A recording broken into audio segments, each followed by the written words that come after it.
All right, let's see. Reading new cards. Let's go. All right, first and foremost, up next, we've got... Let's have a look. All right, we've got... you asked for a Link Transcendosaur, but should you have? I don't know. Let's have a look. We've got Transcendosaurus Exaraptor. This is a Link 3 pointing up, left and right. It's 3000. It requires 2+ dinos, including a level 6 or higher. I feel like that in itself might be a little bit awkward because, I mean, the only high-level dinos that you actually play in dino combo decks are, well, I mean, the boss monsters. Now, obviously, there's the new Transcendosaurus monsters that you play, but honestly, after checking out the deck and what it's capable of, I feel like just playing, not playing the Transcendosaurus support cards, I think just good old Pop the Baby Dino is just better. I think those combos and stuff that deck does is just better, honestly. I think, like, the one good card that you can use in the new Dino stuff is, like, the Fusion. It's a very good card that, like, helps you extend, but other than that, you know, I just don't think, like, the Transcendosaurs are offered that much for the new deck, but let's see what the first, second, and third effect is. If it's special summon, special a Dino from your hand. Okay, that's pretty cool. It's an extender, but thinking of Dinos to special from your hand, I suppose the Transcendosaurs obviously want to be... put onto the field, and they're a little bit harder to get out than normally, so I guess that helps you get there, but it is a Link 3, that's a big investment, and you already need to commit to a high-level monster before that. A face-up dino this points to is destroyed by battle or sent to the graveyard, you can draw one card. So I think this is where the arrows of this guy comes in, being quite kind of bad. I think you have to basically make, like, what, Karibo, first of all? To point down, to then open up those zones so you can actually get, you know, value from the draw card. And even then, it's like, you have to go through that weird, awkward way to do that, to even set up the zones. Then, what's the payoff? A random draw? I don't know. Reborning it, I suppose, is good. Yeah, that's true if you reborn it, but how do you even reborn this? Overraptor doesn't reborn this, right? Third effect, if it's destroyed, shuffle a normal from your grave into the deck, then special this card. I mean... if this was, like, shuffle a dino from your grave into deck or something, or actually giving it synergy, shuffle a banished dinosaur back into, you know, recycle Misk or something, put it back in the deck to special summon it, that could be pretty decent. But shuffling a normal monster, it basically, like, forces you to play, like, that sort of vanilla aspect that the Transcendosaurs kind of sort of want you to go for, and I just don't think it's great. I don't think this card will probably see play. I really don't. I think Dino kind of needed a different direction, and this was not really the direction it should have been going in. All right, let's take a look at the new VS card. Visas. Soul Jiaolong. Yeah, that's close enough. All right, Vsauce, she's here. It's a level 5 Fireworm.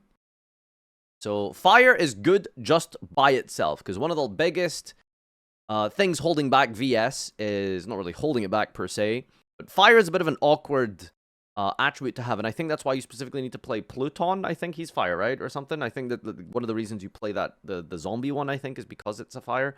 But fire in general is kind of hard to really get a lot of use out of it in this deck, because you really just kind of had to rely on Ash, and I think second copy of Raisin or something. So this is a fire, it's just good. That just because this is good, because it's a fire, sorry, this just makes it good. So as long as it's playable, this will be a staple. Level 5 Fireworm 24/21. Oh my god, that's that Monarch stats? Almost. Nope, not quite. Not even close. Never mind. You can only use the first and second effect once per turn. If you reveal in your card, if you reveal a card in the hand to activate a VS, special this from your hand. So if you use Raisin, you can special this. All right. It's just an extender that reveals to... yeah, that's pretty good. Okay. You can activate one of these effects by revealing a monster in your hand with a listed attribute. If you reveal another fire, you can change the battle position of a monster on the field. Now, I'm pretty sure battle position just means put it in defense. It doesn't mean you can set it, right? Just double checking there, because that would be a little bit absurd. But that's okay. That's fire and fire adds a Vanquish Soul card from your deck to your hand. Any Vanquish Soul. So this, again, makes fire just a really incredibly strong and still a bit of a problem for the deck to really get going, because you need to reveal 2 fires, which is a bit of an issue, because this is a fire, but then it specials itself, so you don't have that card in your hand to reveal, so you need to have another one, or another Raisin, or an Ash. So I feel like that doesn't super fix the problem, but it's still obviously a very good card, and I think this will be a staple. And it searches any VS card, so you can't underestimate how insane that is. They got a new trap card, which I guess is searchable now. I think it was always searchable, right? Pretty sure they have a searcher for any VS card, not just monsters. I could be wrong, though. Snow Devil. You can only activate one card with this name per turn. It is a normal trap card. You can reveal up to 3 monsters in your hand and apply these effects in sequence based on the number revealed. Up to 3. So, at a minimum, you can get 400 damage and then special VS from your hand. Or, if you reveal 2 of those, you get 600 damage. And Vanquish Souls can be destroyed by card effects. And if you reveal 3, Dark Earth Fire, destroy all monsters on the field. That's pretty good. That's pretty strong. So, you get to burn for 1800 damage, plus Borgor, potentially for 15, twice over the course of multiple main phases. You do half your opponent's life point damage in, like, the space of going basically 1 turn, which I point that out because this deck is a slow control deck, and time seems to happen a lot with this, so that's also very relevant. But the protection effect that it offers is insane, because your VS monsters can't be destroyed, but then it destroys all monsters on the field. So, great. Fantastic. That's amazing.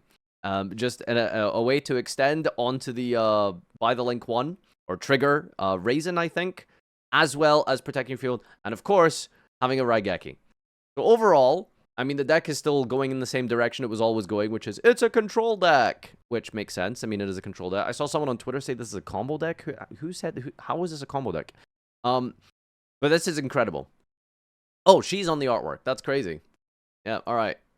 Yep, no, that's solid support. That's solid support. All right, let's check out the last final cards. We've got Nouvelles. We got some new cards here. For Nouvelles, this archetype is like... it's almost playable. Or rather, it is very playable. It's almost like good. It's like almost a good deck. Almost. So let's have a look at this Pendulum monster. It is a Poissonnaire de Nouvelles. Level 1 Dark Fairy, 717, scale 8. You can only use the Pendulum effect of this once per turn. If you control a ritual, target a monster on the field and special this, then change the targeted monster's battle position. So, that by itself is an incredible effect. Because, activating your Nouvelle monsters can sometimes be a bit annoying, since they all trigger off of being targeted by stuff. So being able to manually trigger this on your own turn to then climb and tag up into is really, really strong. That's incredible, just as a starter card. But it also has a monster effect, which is, if it's normal or specialed, you can activate one of these effects, add a ritual monster or recipe card from your deck to your hand. Level 1 ritual monster. So, I mean, this deck is already pretty consistent. It's just kind of consistently sort of average. It doesn't do, like, crazy insane plays and stuff like that, but that's very good. Because you can... There's a way to scale this, I'm pretty sure, right? Isn't it? Banish any number of recipe cards from your graveyard, and if you do a special Nouvelle ritual monster from your hand with level equal to the number of cards banished, which is, by the way, crazy. If this card on the field is tribute and added to the extra deck face up, place it in your pen zone. There you go. So, you can normal summon it, add a card, tribute it off for a ritual summon, scale itself, activate the scale effect, target the monster, tag it up, and climb. It does so much. It does so much just by itself. It's incredible. This is I still think the deck is not amazing, but this is as good as a card as you can possibly hope for. It does pretty much everything that you would want off of this. You can summon it off of Diviner's tribute effect. Oh, there you go. That's pretty cool as well. I don't know about this card. It is a quick play spell card called Conquer de Cuisine. Quick play spell. You can only activate le premier et le deuxième effect un fois per turn. Special summon a Nouvelle Pendulum and a Paticiel Pendulum monster from your hand, deck, and or extra. One on each field. Cannot use monster material for a fusion stick or exterior link for the rest. Turn except Nouvelles and Paticiels. Alright, so this is like kind of like Face Off, I want to say. So to the underworld. I'm sure it's been a while for some of you. But there is in fact the other monster that I don't think has almost been forgotten by the community and is kind of a wasted starlight according to some people, but this is the Paticiel. It is just the basically a vanilla monster. So, you pretty much you want to give this to your opponent. You get your pendulum out from the deck. You trigger the effect. You get a search. And then you can use the effect of your guy to tribute your opponent's Paticiel that you gave them. I think you can destroy it somehow on your first turn. You can destroy it, and then it scales itself, and now you have a scale 1 and an 8. So, I mean, you can, like, do a pend summon, maybe? I guess. But it's still a good card. It's still a good card. I don't know if I like the idea of having to play this in your deck. It doesn't seem great. It doesn't really offer much. But it does, like, facilitate that you need to play this. And you get what is essentially a Ritual Monster's face-off, which is pretty cool. And you can also banish it from the grave and target a face-up monster in the field, and it gains 200 for each recipe. Again, just another nice, simple, easy bonus way to trigger your Nouvelle Ritual Monsters. There you go. Not a Garnet. It is on the extra deck. I mean, sure. But yeah, giving your opponent a monster, I guess that's okay in some decks. You know, you give it to a Cash Dealer player. They'll probably hate you for that. Just leave it up, you know. But yeah, overall, this is powerful support. Powerful support. Very, very good. Extremely strong. It is there to give you so much consistency, trigger your guys, help you extend plays. I mean, this is as good as support you could ever ask for a deck. A E-Telly face-off style card and a starter that also extends. It's crazy. It's really good. It's absolutely incredible. So, Nouvelles to the moon. Are we going for the Borgor?